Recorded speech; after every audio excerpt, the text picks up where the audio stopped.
महाराज, कभी भी किसी व्यक्ति में हमें भेद नहीं करना चाहिए कि वो किस जाति से आता है, किस धर्म का है, किस कुल से आता है। अरे जब भगवान स्वयं किसी में भेद नहीं करते तो हम कौन होते हैं? क्या क्या जब हवा चलती है तो वो ये देखती है कि भाई वो नीच कुल का है, वो अधम जाति का है, किस वर्ग से आता है, किस कुल से आता है? नहीं ना, हवा तो सबको समान रूप से ही स्पर्श करती है। क्या सूर्य देवता, सूर्य नारायण अपना प्रकाश देने में भेदभाव रखते हैं? नहीं ना। उसी प्रकार भगवान भेदभाव नहीं रखते तो हम क्यों रखें? एक बार श्री जगन्नाथ जी ने माता लक्ष्मी जी नगर में भ्रमण करने के लिए निकले। ब्रह्म मुहूर्त का समय है, अमृत वेला में माता लक्ष्मी नगर में भ्रमण करने के लिए निकली। माता लक्ष्मी ने सोचा कि चल के देखते हैं, किसी भक्त पर कृपा कर दे, कोई भक्त ऐसा हो जिस पर हम कृपा कर दें, उसका उद्धार कर दें। इस भाव से माता लक्ष्मी नगर में भ्रमण करने के लिए निकली। सबसे पहले माता लक्ष्मी ने सोचा कि चल के देखते हैं, जो अर्चक पुजारी जो होते हैं, सेवा करते हैं जो श्री जगन्नाथ जी की, उनको भोग पवाते हैं, उनको स्नान कराते हैं, उनकी आरती, उनका श्रृंगार करते हैं। तो सबसे पहले माता लक्ष्मी अर्चकों के पास गई।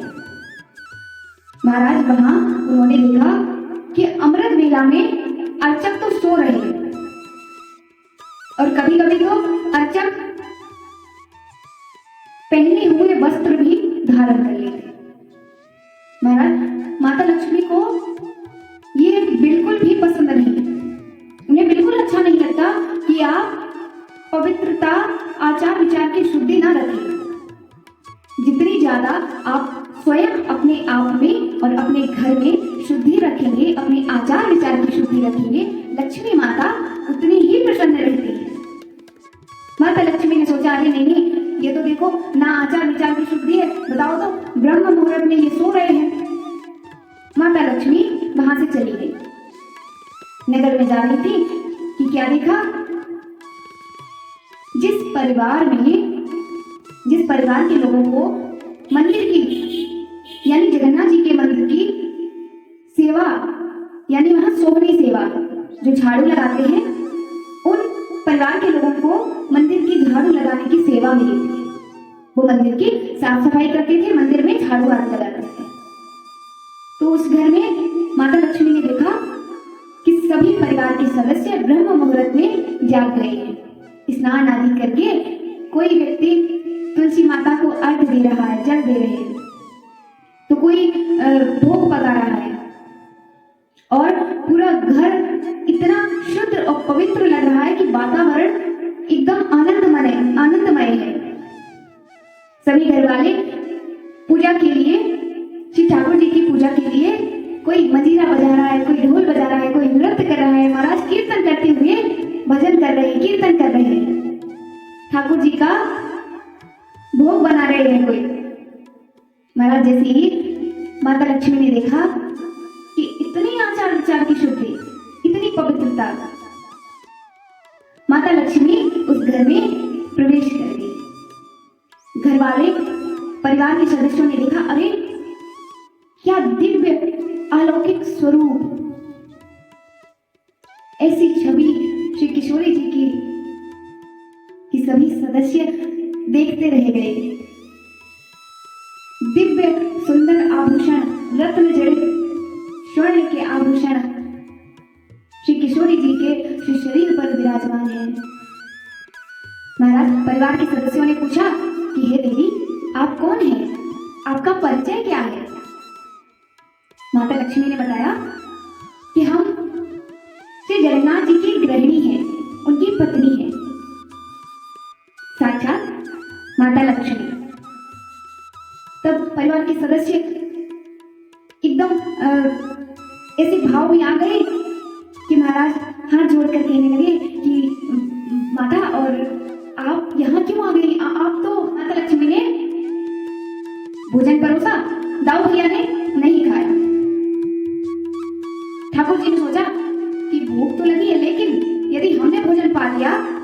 तो दाऊ भैया सोचेंगे कि लो, इन्हें तो कोई फर्क ही नहीं पड़ता है, इन्हें तो कोई लेना देना ही नहीं है, और दाऊ भैया क्रोधित हो जाएंगे। अच्छा, अगर दाऊ भैया को क्रोध आ गया तो महाराज जी अगर गुस्से में क्रोध में सिर अपना हिला दिया थोड़ा भी तो प्रलय हो जाएगा, क्योंकि वो तो शेषनाग के रूप है। महाराज जी ठाकुर जी ने सोचा कि चलो दाऊ भैया को मनाना ज्यादा जरूरी है और लक्ष्मी जी को तो हम बाद में भी मना लेंगे। ठीक है, एक दिन भोजन नहीं पाया, दूसरे दिन फिर माता लक्ष्मी ने भोजन बनाया, फिर परोसा। दाऊ भैया और ठाकुर जी बैठे। ठाकुर जी ने कहा, दाऊ भैया भोजन पा लो। दाऊ भैया कह नहीं नहीं नहीं, हमें भूख नहीं है, हमें खाना नहीं। कह तो कुछ नहीं रहे हैं, कुछ बता नहीं रहे हैं कि बात क्या है, बस भोजन नहीं करना। क्यों? क्योंकि माता लक्ष्मी ने बनाया। ठीक है महाराज जी, माता लक्ष्मी को क्रोध आ गया। माता लक्ष्मी ने कहा, ये बताओ, यदि भोजन नहीं करना है तो आप बता दो, हम नहीं बनाएंगे। क्यों रोज भोजन बनाते हैं और रोज भोजन व्यर्थ हो जाता है? ये तो अच्छी बात नहीं है ना। तो किशोर जी ने कहा कि यदि कोई बात है तो आप हमें बता दो, इसे भोजन न करने का क्या कारण है? तो दाऊ भैया ने कहा कि बात कुछ नहीं, बात इतनी सी है कि ठीक है आप भक्तों पर कृपा करो, लेकिन ये क्या कि वो अधम जाति का व्यक्ति अधम जाति के परिवार में जाकर, उसके घर में जाकर आप वहां भोग पा रहे हैं। अरे आप हमारे घर की बहू हैं, घर की बेटी हैं, आप हमारे घर की लक्ष्मी हैं, आप ऐसे ही किसी के यहाँ जाकर भोग थोड़ी पालोगे। अरे हम जगदीश्वर हो गए, यदि आचार विचार का पालन नहीं करेंगे, पवित्रता का ध्यान नहीं रखेंगे, तो फिर ये जगत कैसे ध्यान रखेगा?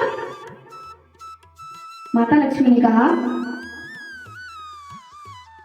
कि देखो, हम तो जाएंगे, यदि आपको ज्यादा ही समस्या है तो ठीक है, हम नहीं रहेंगे यहाँ, आपको भोजन पाना नहीं है तो हम यहाँ नहीं रहेंगे।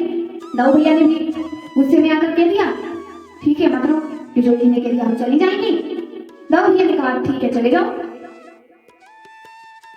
अब तो महाराज जैसे ही रात्रि को शयन हुआ और किशोरी जी चली गई। वहां से किशोरी जी चली गई तो जब सुबह हुई प्रातः काल, श्री ठाकुर जी जगे और दाऊ भैया क्या देखा कि महाराज नीचे फर्श पे पड़े हुए। क्यों? क्योंकि जो उनके सिंहासन थे, जो स्वर्ण के सिंहासन थे, सब गायब हो गए। अब श्री जी चली गई तो सारी श्री चली गई। उनके आभूषण जो धारण करके रखते थे, रत्न जड़ित मोतियों की माला, मोतियों के आभूषण सारे गायब हो गए। यहाँ तक कि हाथ में सोने के कड़ूले पहनते हैं ना ठाकुर जी, वो भी गायब हो गए, पैर के भी आभूषण गायब हो गए, नीचे पड़े हुए। दाऊ दादा ने कहा, अरे कन्हैया, हमारे सिंहासन कहाँ गए और हमारे आभूषण कहाँ गए? ठाकुर जी ने कहा, दाऊ कहाँ जाएंगे, लक्ष्मी जी चली गई है ना, तो सारी श्री उनके साथ चली गई है। दाऊ दादा क्या अकड़वी, बड़े ठसक में है दाऊ दादा। हाँ हाँ हाँ ठीक है, जाने दो, क्या हम रह नहीं पाएंगे बिना सिंहासन के? ठीक है महाराज। दाऊ दादा अपने कक्ष में गए वस्त्र बदलने के लिए, तो वहां क्या देखा महाराज, सारे नए वस्त्र गायब।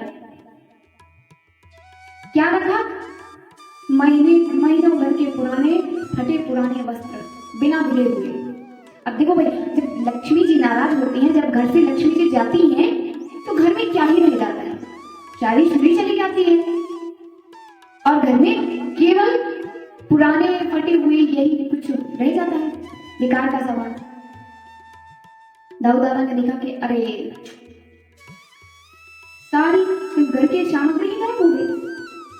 अब महाराज जी 2 दिन से तो खाना खाया नहीं था, भोजन नहीं किया था। अब तीसरा दिन भूख तो लगी है। दाऊ दादा ने कहा कन्हैया भूख तो बड़ी जोर की लगी है,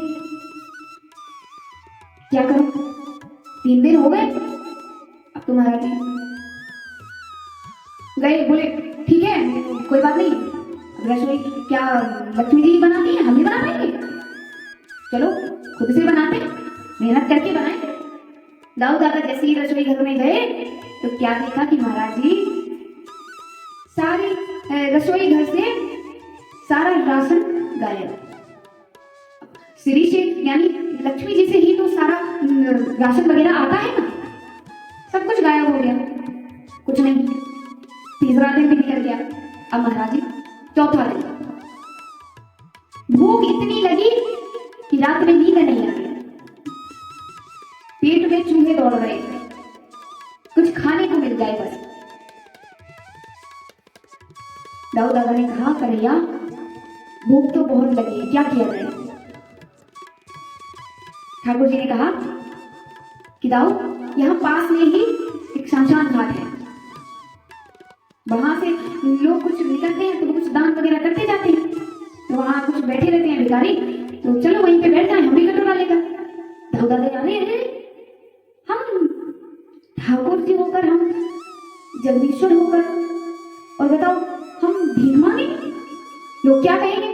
और महाराज जो माता लक्ष्मी गई तो मंदिर में दर्शनार्थियों का आना भी बंद हो गया। अब आएगा भी कौन? मंदिर सा थोड़ी रहा, क्योंकि श्री जी चली गई। तो महाराज जी ठाकुर जी ने कहा कि नहीं भैया ऐसे थोड़ी जाएंगे कि कोई पहचान लेगा हमें, अरे हम भेष बदल के जाएंगे।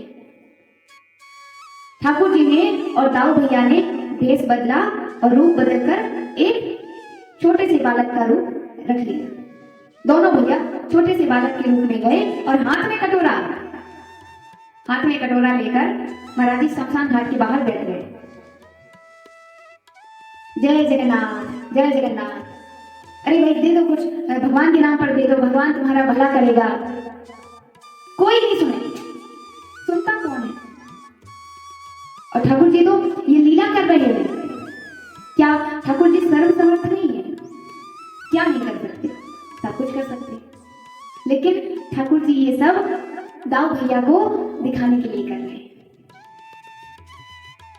अब महाराज जी मांग तो रहे हैं लोगों से कि कुछ तो मिल जाए खाने के लिए, कुछ नहीं मिलता। महाराज जी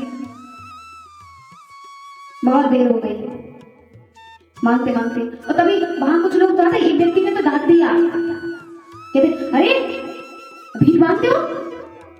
छोटे छोटे से बालक को छोटे बचपन में पढ़ना चाहिए, विद्यालय जाओ, पढ़ाई लिखाई करो, यहाँ क्या भीख मांगने लगे हो?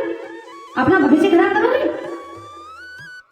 मेरे दाऊ दादा कहने लगे अरे कन्हैया ये तो बहुत डांट रहे, खाने को तो कुछ देना रहे, डांट और रहे ऊपर से। कन्हैया ने कहा अब देख लो दाऊ, ऐसे ही होता है।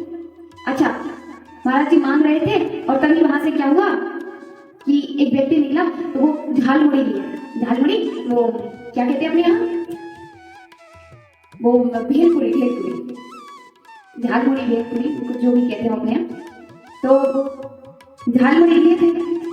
तो उन सज्जन ने वो झालमुड़ी एक मुट्ठी लेकर ठाकुर जी के कटोरे में डाल दी। और तो महाराज जी चलो ऐसे लगा चलो कुछ तो मिला।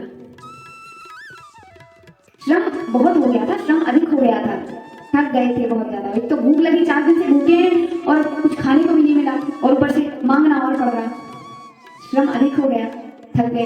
भेलपुरी जैसे ही मिली तो ऐसे लगा कि चलो कुछ तो खाने को मिला, यही पा लेंगे। और महाराज जी जैसे ही पाने के लिए झालमुड़ी उठाई तो वहां से माता लक्ष्मी जी ने देखा और ऐसी हवा चली कि महाराज झालमुड़ी उड़ गई। वो झालमुड़ी उड़ गई, ठाकुर जी और दाऊ भैया झालमुड़ी के पीछे पीछे पीछे पीछे, क्या झालमुड़ी कुछ नहीं बचा। अब तो क्या महाराज जी इसको अन्यथा मत लेना, ठाकुर जी लीला कर रहे हैं और हम सभी ठाकुर जी की लीला का आनंद ले रहे हैं। विनोद कर रहे हैं उन पर ऐसा भाव अन्यथा मत लीजिए कि ठाकुर जी की ऐसी स्थिति पर हंस रहे हैं। नहीं नहीं, हम कौन होते हैं हंसने वाले? ठाकुर जी तो लीला कर रहे हैं। लीला करते ही इसलिए हैं कि उनके भक्त उनकी लीला का श्रवण पान करके आनंद ले, उनकी लीलाओं का गान करके आनंद ले। तो महाराज जी अब तो कुछ खाने को मिला नहीं। दाऊ भैया ने कहा कन्हैया अब तो क्या भूखे भूखे रहना पड़ेगा? कन्हैया ने कहा आप देख लो दाऊ भैया, देखो जब लक्ष्मी जी नाराज होती है तो ऐसा ही होता है, भूखे ही रहना पड़ता है। देखो कुछ नहीं मिला, आपने भी कार में फाल नाराज कर दिया उनको। अरे आप भी बड़े हो, समझा देते प्रेम से, मान जाती हो, आपकी बात मान लेती हैं। आप भी क्या गुस्से में आकर बोल दिया कि हाँ चले जाओ, चली नहीं आपको? दाऊ भैया ने कहा अरे कन्हैया तू तब नहीं कह सकता था, तब भी तो कह रही था कि अरे ठीक है दाऊ भैया ऐसा बोल दो, ठीक है गलती, लेकिन ऐसा थोड़ी है कि हमारी है। अब तो भैया विचार बनाया कि चलो माता लक्ष्मी को बुलाया जाए। ढूंढने के लिए गए तो महाराज जी पूरे जगन्नाथपुरी में खोज लिया, माता लक्ष्मी कहीं नहीं मिली, कहीं नहीं मिली। दाऊ भैया ने कहा कहीं मिलना नहीं है। अरे दाऊ भैया को याद आया कि मैंने जिस घर में उनको देखा था वहां चल के नहीं देखा, बस चलो वहां चल के और देख लेते हैं, हो सकता वहीं मिल जाए। महाराज दाऊ भैया और ठाकुर जी श्री किशोरी जी को ढूंढते हुए उस परिवार के पास पहुंच गए और क्या देखा दूर से कि बड़ी लंबी लाइन लगी है। कई लोग लाइन में खड़े हुए हैं, कतार में खड़े हुए हैं, इसलिए दान का भंडारा चल रहा है, क्योंकि साक्षात माता लक्ष्मी विराजमान है, प्रत्यक्ष। माता लक्ष्मी की कृपा है तो वहां किस चीज की कमी होगी? धन धान्य से संपन्न लाइन में लोग लगे हुए हैं, भक्तजन लगे हुए हैं दान लेने के लिए। जिसके घर में बेटी की शादी, बेटी का ब्याह, धन ले जाओ, अन्न ले जाओ, महाराज जी जो चाहिए बस ले जाओ। जिस कन्या के हाथ श्री किशोरी जी ने भोजन पाया था, उसी कन्या के पुत्र घर के बाहर दान दे रहे हैं भर भर के। जब ठाकुर जी ने देखा, दाऊ भैया ने देखा तो कहा अरे यही विराजमान है ये तो। ठाकुर जी ने कहा कि दाऊ भैया देखो गुस्सा तो बहुत है आपसे, ऐसे तो मानेंगे नहीं इतनी आसानी से, क्या करना चाहिए? चलो हम लोग भी लाइन में लग जाए, हो सकता कुछ मिल जाए। अब तो दाऊ भैया और ठाकुर जी लाइन में लग गए। महाराज जी श्री किशोरी जी ने भीतर से देखा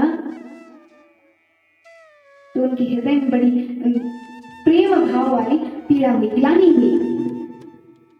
क्यों? कि देखो महाराज हमारे प्राणनाथ, हमारे स्वामी कितना श्रम कर रहे हैं, क्या हमारे स्वामी सर्व समर्थ नहीं है, लेकिन बस वो ये लीला कर रहे हैं। श्री किशोरी जी आई और उन्होंने कहा कि आप लोग यहाँ क्या कर रहे हो, क्यों आए हो? ठाकुर जी ने कहा अब ठीक है आएंगे नहीं और आपको लेने नहीं आएंगे, ठीक है हर घर में लड़ाई होती है, नोकझोंक तो सब घर में होती है, तो क्या इसका मतलब ये है कि घर ही छोड़ दें?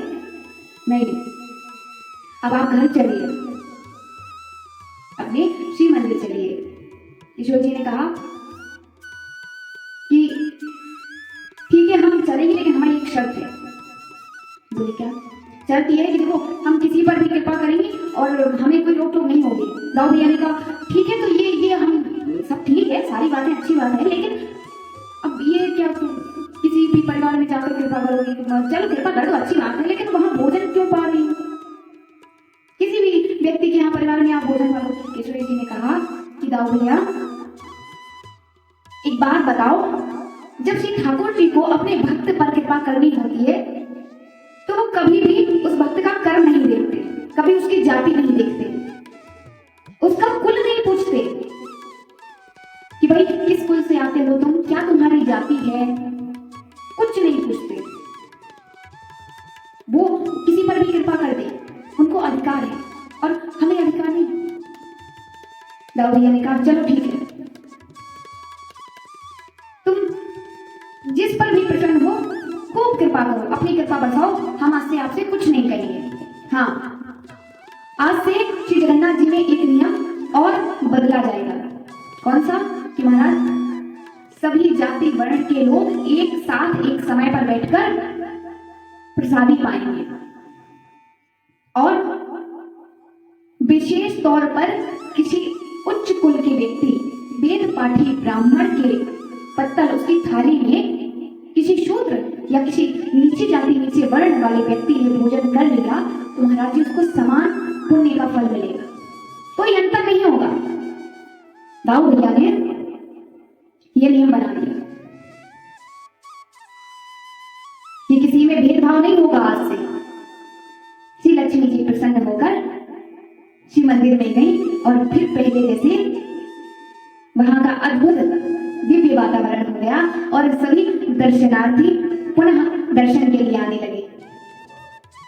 इससे महाराज जी हमें भी ये शिक्षा मिलती है कि हमें भी किसी भी व्यक्ति में भेद नहीं करना चाहिए, किसी जाति वर्ण में नहीं करना।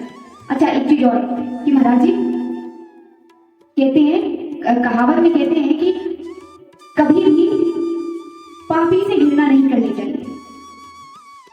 कहते हैं कि पाप से घृणा करो, पापी से घृणा मत करो। यही श्री ठाकुर जी भी